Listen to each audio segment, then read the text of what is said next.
आज है दूसरा चैप्टर, ठीक है, कंज्यूमर इक्विलिब्रियम एंड डिमांड, ठीक है। सेकंड चैप्टर हमारा क्या बताता है, consumer equilibrium and demand. Consumer equilibrium का मतलब क्या होता है, जब एक कंज्यूमर क्या होता है, जब एक कंज्यूमर फुल अपनी सेटिस्फेक्शन के ऊपर होता है। लेकिन कंज्यूमर इक्विलिब्रियम और डिमांड समझने से पहले हमको पता होना चाहिए कंज्यूमर बिहेवियर, ठीक है, कंज्यूमर बिहेवियर। कंज्यूमर बिहेवियर क्या होता है कि एक कंज्यूमर जो है वो अपनी इनकम को कैसे स्पेंड करता है, ठीक है, अपनी इनकम कैसे खर्चता है। तो कंज्यूमर बिहेवियर आपने को क्या, कंज्यूमर बिहेवियर क्या बोला है, बिहेवियर क्या मतलब सबसे पहले हमें क्या होना चाहिए, द वे यू एक्ट और बिहेव, आप किस तरीके से किस चीज को रिएक्ट करते हो, कैसे आप बिहेव करते हो। तो क्या है, consumer behaviour deal with how consumer spend his income among all different goods and service. उसके पास बहुत सारी चीजें हैं, ठीक है, क्या है, बहुत सारी चीजें हैं मार्केट में उसके पास। अब वो देखता है कि मुझे अपना पैसा कहाँ खर्चना है, जहां से उसको यहाँ सस्ता पड़ेगा या जहां से उसको क्या मिलेगी, सेटिस्फेक्शन मिलेगी। तो वही लिखा है, depending upon hits needs, wants, perception या उसकी चॉइस। जैसा जैसा होगा वैसी उसकी क्या रहेगी, चॉइस रहेगी या वांट्स रहेगी या नीड्स, उसके अकॉर्डिंगली वो अपनी मनी को क्या करेगा, खर्चेगा, ठीक है, स्पेंड करेगा। तो वहां से जो उसको सेटिस्फेक्शन मिलेगी, ठीक है, वो उसका क्या कहलाएगा, कंज्यूमर बिहेवियर। कंज्यूमर बिहेवियर को पढ़ने के लिए क्या बोला गया है यहाँ पर कि कंज्यूमर का अगर हमने बिहेवियर जान लिया, कंज्यूमर क्या होता है आपको बता रहे, कंज्यूमर क्या होता है, सर जो खरीदते हैं चीज, हाँ, बेचते भी पर्सन है, हम जो है हम मार्केट में जब पैसा खरीदते हैं उसको क्या बोलते हैं, कंज्यूमर करना। तो ये कहता है study of consumer behaviour. Consumer को स्टडी करने के लिए हमारे पास दो तरह के अप्रोच आते हैं। कितनी तरह की, दो तरह के। First one is cardinal utility approach और second one is ordinal utility approach, ठीक है। दो अप्रोचेस इसको स्टडी करने के लिए आती है, किसको, कंज्यूमर के बिहेवियर को जानने के लिए। कॉर्डिनल का मतलब होता है कि जब हम चीजों को नंबर्स में एक्सप्रेस करते हैं, किसमें, नंबर्स में, जैसे 0 1 2 3, ठीक है, 4, तो जिसको हम नंबर में एक्सप्रेस करते हैं उसको हम क्या बोलते हैं, कॉर्डिनल यूटिलिटी।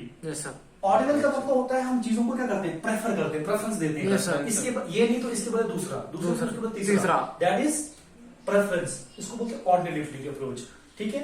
और इसको कॉर्डिनल यूटिलिटी अप्रोच को समझने के लिए हम law of diminishing marginal utility को जो है अप्लाई करेंगे। ये एक लॉ है, law of diminishing marginal utility. इसको समझने के लिए इनडिफरेंस कर्व एनालिसिस होता है, ठीक है। ये अलग से है, ठीक है, ये अलग से चीज है, इसको हम अलग से पढ़ेंगे। पहले हमारा क्या रहेगा, कॉर्डिनल यूटिलिटी अप्रोच, इसके ऊपर हमारा स्ट्रेस रहेगा। इसमें हम किसके थ्रू पढ़ेंगे, इसको शॉर्ट में बोलते हैं लॉ ऑफ DMU, क्या बोलेंगे, लॉ ऑफ DMU। इसमें होता है मार्जिनल यूटिलिटी। क्या होता है, मार्जिनल यूटिलिटी।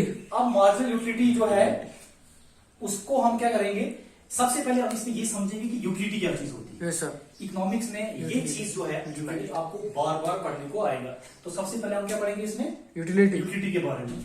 तो देखो यूटिलिटी को क्या हम मानते हैं, सेटिस्फेक्शन। जैसे हम बोलते हैं कि हमने कोई भी मार्केट में कोई चीज खरीदी, ठीक है, या कहीं पर कोई चीज, या कहीं पर आप मूवी देखने जाते हो, तो आप बोलते हो कि मुझे यहाँ से कितना ज्यादा सेटिस्फेक्शन मिला। लेकिन हम इसमें ये देखते हैं, ठीक है, हम इसमें ये पढ़ते हैं कि अगर किसी पर्सन को क्या मिलती है, सेटिस्फेक्शन, उसको हम किसमें नापते हैं, यूटिलिटी। इसमें जैसे हम देखते हैं ना, हमें देखो डिफरेंट हमारे पास यूनिट्स होते हैं, जैसे मीटर, सेंटीमीटर। इकोनॉमिक्स में बोलता है कि सेटिस्फेक्शन को हम किस तरीके से मापते हैं, यूटिल्स, ठीक है। तो बोलता है कि यूटिलिटी क्या चीज होती है, it refers to want satisfying power. आपकी जो वांट है, वांट क्या होती है, जो आप चाहत, ठीक है, उस वांट को जो सेटिस्फाई करते हो आप, refers to want satisfying power of the community. किसी कम्युनिटी को जब आप खर्चते हो उससे आपको जो सेटिस्फेक्शन मिलती है उसको हम क्या बोलते हैं, यूटिलिटी। क्या बोलते हैं, यूटिलिटी। और इसको मेजर किसमें करते हैं, utils. In terms of utils नहीं बोलेंगे इसको, यूटिल्स। क्या बोलेंगे, यूटिल्स। अब देखो क्या है, यहां पर मैंने एक टेबल बनाया हुआ, आप देख सकते हैं, यहां पर ये क्वांटिटी है, ठीक है, क्या है ये टेबल सर। यहाँ पर क्या है कि क्वांटिटी, एक प्रोडक्ट खरीदा, उससे मान लीजिए एक कस्टमर को, एक पर्सन को, या किसी कंज्यूमर को 10 नंबर ऑफ यूटिलिटीज को सेटिस्फेक्शन मिली। क्या मिली, 10 नंबर ऑफ सेटिस्फेक्शन। दूसरा खरीदा तो उसको 8 मिली, तीसरा खरीदा तो 6, 4 6, इस तरीके से घटती जाएगी। ये बताती है कि जैसे जैसे आप कोई चीज खरीदते हो ना मार्केट में, क्या करते हो, कोई चीज, जैसे मान लीजिए आप, जैसे गर्मी लग रही है फॉर एग्जाम्पल, और आप क्या ले रहे हो, आइसक्रीम खा रहे हो। मान लीजिए आपने अगर एक आइसक्रीम खाई तो फॉर एग्जाम्पल आपको 10 न्यूटन क्या मिली, सेटिस्फेक्शन। उसके बाद आपने दूसरी आइसक्रीम खाई तो आपको 8 न्यूटन सेटिस्फेक्शन मिली। ये लॉ कहता है कि जैसे जैसे आप चीजें कंज्यूम करते हो ना, वैसे वैसे आपकी सेटिस्फेक्शन घटती जाती है ना। देखो आपको जैसे मान लीजिए प्यास लगती है ना, क्या लगी आपको, प्यास लगी, आपने बोला कि सर प्यास लग रही है, और आपने पानी पिया 1 गिलास, ठीक है, 2 गिलास पिया, फिर आप बोलोगे नहीं मुझे मन नहीं पीने का, है ना, फिर आप बोलोगे क्या हो गया कि अब मुझे मेरा पेट भर गया, मैं अब पानी और नहीं पी सकता हूँ। तो क्या बता रहा है कि आपकी यूटिलिटी क्या हो रही है, खत्म होते जा रही है, कम होते जा रही है।